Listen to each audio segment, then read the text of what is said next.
Hola, this is the Gustar crash course for the upper intermediate students at LHS, from LHS Español. And we are really looking at cleaning up all the nitpicky little details that have to do with Gustar in all four components. If you are an intermediate, lower, intermediate, mid student, you might want to take a look at the other tutorial aimed for that level, so that you can start looking at these things a little bit slower.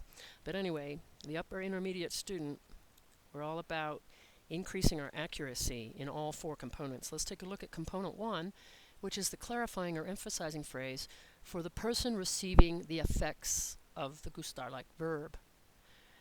What's important to remember, which often intermediate high students are forgetting, is to insert a.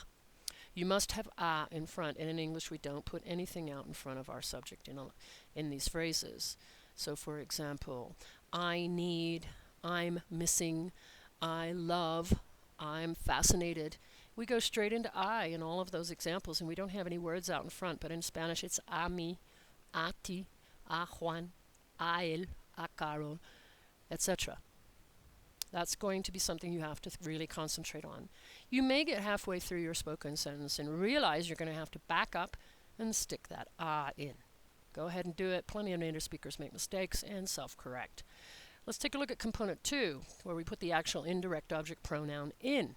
That represents that person receiving the effect of the Gustar-like verb. Me, te, le, nos, os, les. So if you were talking about Juan, over in component 1, a Juan, the pronoun would be le.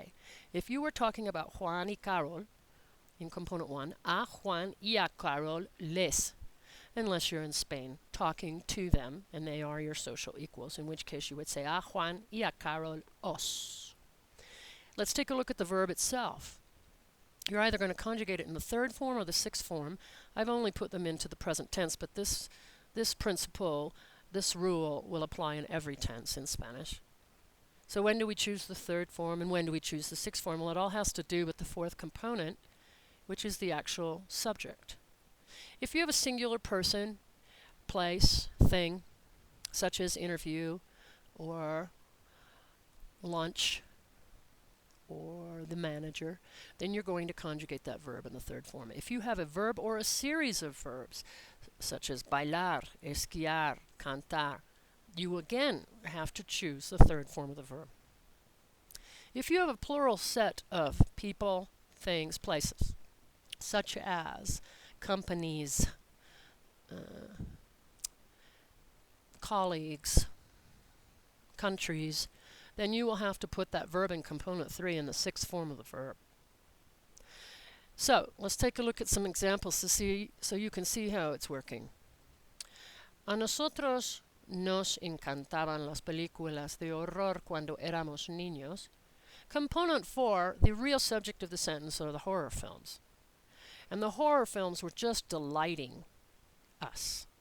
So you see that the word encantar has been put into the sixth form to agree with películas, plural. And it's in the imperfect tense because I put this sentence in the past. We are the ones that received that delight. So we have the indirect object pronoun nos in second position and the clarifier a nosotros. Now, a nosotros is not needed in that sentence. The nos is pretty clear as to who was delighted. So what effect does it have? It actually has an effect of emphasis. In English, that would sound like, we just loved horror films when we were kids, and there's an inference that maybe my mother hated them. We loved them, but she didn't. By adding those extra words, you get that emphasis that we get in English by putting an extra stress on the word we. Let's take a look at another example. Al señor Márquez le cayó bien al nuevo empleado. So the new employee is the actual subject. That's why caerá is in the third form of the future tense. The person who's receiving the effect of this is Mr. Márquez. The correct pronoun for singular male is le. The clarifier for the le is a. But whenever you have a title, you have to put the el or la in front, the article. So the a and the el combine to form al señor Márquez. Is the al señor Marcos required in that sentence? Could you have started your sentence with le caerá bien el nuevo empleado? Sure, if you've been talking about Mr. Marcos for a while and it's obvious who you're talking about. Otherwise, this is a clarifier to make sure the person you're speaking with understands who you're talking about. Let's take a look at another example. A los representantes solo les quedaron 6 folletos. The 6 pamphlets represent the subject, and they are controlling the verb quedar, which is in the 6th form preterite. Who's the recipient of the fact that there's only 6 pamphlets left? Well, the representatives are, and they are the indirect object recipient of that. The pronoun is les for plural people when we're talking about them, and the clarifying phrase is a los representantes. Let's take a look at another one. Os dio asco el olor de tabaco.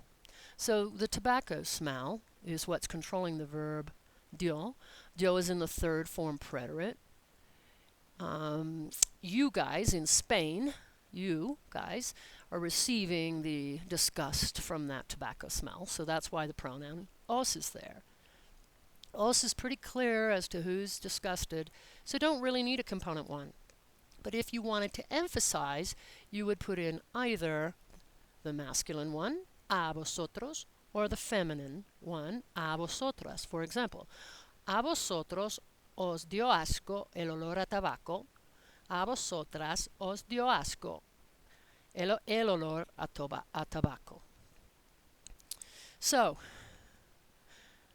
at the intermediate high level and the advanced low level and higher, we've got to really get control of this Gustar thing. Your first component is your clarifying or emphasizing phrase. You must remember to stick in a. Your component 2 are the indirect object pronouns, mete, le, nosos, les. Component 3, you've got to be thinking a little bit forward, because is it going to be a singular thing that you're talking about or a plural thing? Or are you talking about verbs? And 4, you're going to have that affect the verb. Now, what happens if you get all the way to component 4 and you realize, uh-oh, my subject's plural and I put the verb in the 3rd form? Well, you're just going to do what every other native speaker would do and come back and fix your verb and change it from hace falta to hacen falta, or from da asco to dan asco. You're just going to make a self-correction. So with a little bit of concentration, a little bit of study this year,